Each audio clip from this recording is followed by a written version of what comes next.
Selamat malam teman-teman, hari ini saya akan mempresentasikan novel yang saya baca. Novel yang saya baca berjudul The Lord of the Ring, The Return of the King. Seperti ini bukunya. Saya menyukai seri Lord of the Ring ini setelah saya menonton filmnya terlebih dahulu. Buku ini adalah buku terakhir dari trilogi The Lord of the Ring yang memuat akhir perjalanan para pembawa cincin ke Mordor. Nah, karakter di series ini sangat banyak, bahkan sudah ada yang tewas di buku-buku sebelumnya. Nah, di buku terakhir ini saya mengelompokkan tokoh-tokohnya menjadi dua, protagonis dan antagonis. Frodo, Sam, Pippin, dan Merry adalah protagonis dari ras Hobbit, ras manusia kerdil. Aragorn, dan sebenarnya ada satu lagi, Faramir, adalah protagonis dari ras manusia. Kemudian ada Gimli dari ras kurcaci yang bertubuh pendek dan berjanggut lebat. Kemudian ada Legolas, seorang peri yang berparas tampan dan bertelinga lancip. Dan Gandalf, seorang penyihir yang membentuk kelompok ini. Jadi dialah yang membentuk para pembawa cincin ini. Nah, kemudian di sisi seberangnya ada antagonis. Antagonis utama adalah Sauron. Dia adalah raja kegelapan yang ingin menguasai segalanya. Kemudian ada Kapten Hitam, pemimpin pasukan dari Sauron. Dan kemudian ada Gollum. Gollum ini adalah hobbit dulunya, tetapi karena dia pernah membawa cincin utama dan terkena kekuatannya, dia berubah menjadi makhluk yang mengerikan. Gollum ini di cerita sebelumnya menjadi pemandu Frodo dan Sam untuk sampai ke Mordor, tetapi dengan niat untuk mengambil cincin utama ini untuk dirinya sendiri. Untuk plot saya kelompokkan menjadi dua, plot buku kelima dan plot buku keenam. Nah, plot buku kelima kita dihadirkan dengan perjalanan Gandalf dan Pippin untuk menuju Minas Tirith setelah mengetahui rencana Sauron untuk menyerang kota tersebut. Nah, mereka di sini ingin memperingatkan penguasa Minas Tirith akan penyerangan Sauron. Nah, Pippin menceritakan hari-hari terakhir Faramir, putra Denethor, penguasa Minas Tirith. Nah, Denethor adalah yang saya beri panah. Nah, di sini dia juga bersumpah setia kepada Denethor, karena Pippin merasa bahwa Faramir yang saya sebutkan tadi tewas karena melindunginya. Di sini Gandalf memperingatkan Denethor tentang penyerangan Sauron dan persiapan pun dilakukan. Nah, hari yang ditakutkan tiba. Penyerangan Minas Tirith oleh pasukan Mordor. Di sini keputusasaan mulai menggerogoti hati penduduk Minas Tirith, menggerogoti hati sang penguasa pula. Nah, dalam kegilaannya, dalam keputusasaan dan ketakutannya, Denethor hendak membakar dirinya. Tambah lagi karena adanya kabar dan kenyataan bahwa putra keduanya Boromir terkena penyakit atau luka yang sangat parah akibat dari peperangan membuat dia semakin putus asa. Dia hendak membakar dirinya bersama dengan Boromir putranya, tetapi dihentikan oleh Gandalf dan Pippin. Boromir selamat, tetapi Denethor tetap membakar dirinya hidup-hidup. Sementara itu, di medan pertempuran, Rohirrim, pasukan dari Rohan, datang sebagai bala bantuan. Theoden sang penguasa Rohan memimpin pasukannya dan memberikan secercah harapan bagi para pasukan Minas Tirith. Di medan pertempuran, Eowyn membunuh komandan perang pasukan Sauron, Kapten Hitam, dengan bantuan Merry dan membuat pasukan kegelapan kehilangan pemimpinnya.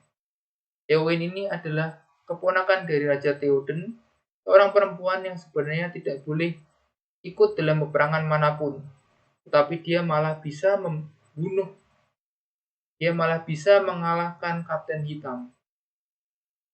Nah, kemudian Aragorn tiba bersama pasukannya sebagai bala bantuan yang tidak terduga, memberikan pukulan terakhir kepada pasukan Mordor, mengusirnya dari tanah Minas Tirith. Kemudian Aragorn sebagai pewaris tahta sesungguhnya dari Gondor mengarahkan pasukan gabungan menuju Mordor untuk menantang Sauron atas saran Gandalf. Tantangan perang ini adalah umpan, supaya Mordor dan Sauron tidak mengetahui keberadaan dari Sam dan Frodo. Di plot buku ke-6, ini sebenarnya dengan timeline yang sama, hanya saja kita dari perspektif Sam dan Frodo. Di sini, Sam mencari Frodo yang tertangkap dan ditawan oleh para orc. Dia mencari Frodo dan menemukannya dalam keadaan selamat, namun letih dan tertekan. Badannya kurus dan tatapan matanya menyorotkan kengerian karena siksaan dari orc. Nah, kedua hobbit ini tetap melanjutkan perjalanan mereka. Sam dan Frodo menyamar sebagai orc kecil. Jadi mereka menggunakan armor orc supaya mereka lebih leluasa bergerak di tanah Mordor dan tidak dicurigai. Mereka menuju Gunung Maut atau Mount Doom dan harus melewati banyak rintangan sekaligus berpacu dengan waktu.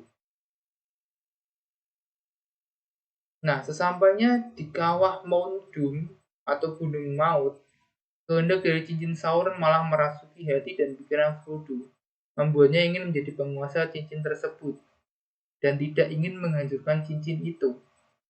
Nah, disinilah Gollum yang mengikuti Frodo dan Sam melompat dan berhasil merebut cincin dari tangan Frodo. Dia merebutnya dengan cara menggigit putus salah satu jari Frodo. Namun sayang, tidak lama berselang, Gollum kehilangan pijakan dan jatuh ke dalam kawah Gunung Maut. Dan sekaligus menghancurkan cincin utama. Dan dengan musnahnya cincin utama, maka musnahlah pula kekuatan Sauron. Bagaikan gelap tersapu cahaya, Sauron lenyap, meninggalkan anak buahnya, dan kemenangan mutlak untuk Aragorn dan pasukan manusia. Nah, maka kedamaian kembali ke Middle-earth, kembali ke dunia. Aragorn dimahkotai sebagai penguasa Gondor dan menikahi Arwen. Para hobbit kembali ke kampung halamannya. Sam menikahi Rosie, Pippin dan Merry kembali ke kehidupannya yang santai dan menyenangkan. Sementara Frodo ikut dengan Gandalf menyeberangi lautan. Legolas dan Gimli, mereka berpetualang bersama. Dan itulah akhir dari Lord of the Ring, The Return of the King. Akhir dari series Lord of the Ring. Jadi pembelajaran apa yang bisa kita petik dari cerita ini? Nah, pertama, untuk mendapatkan sesuatu yang besar, kita harus berani mengambil resiko yang besar. Seperti Aragorn yang berani mengambil resiko kepunahan seluruh pasukannya untuk dijadikan umpan bagi Frodo dan Sam untuk kepentingan bersama yang lebih besar. Untuk mendapatkan sesuatu yang besar, kita harus berani mengambil risiko yang besar, berani berkorban yang besar.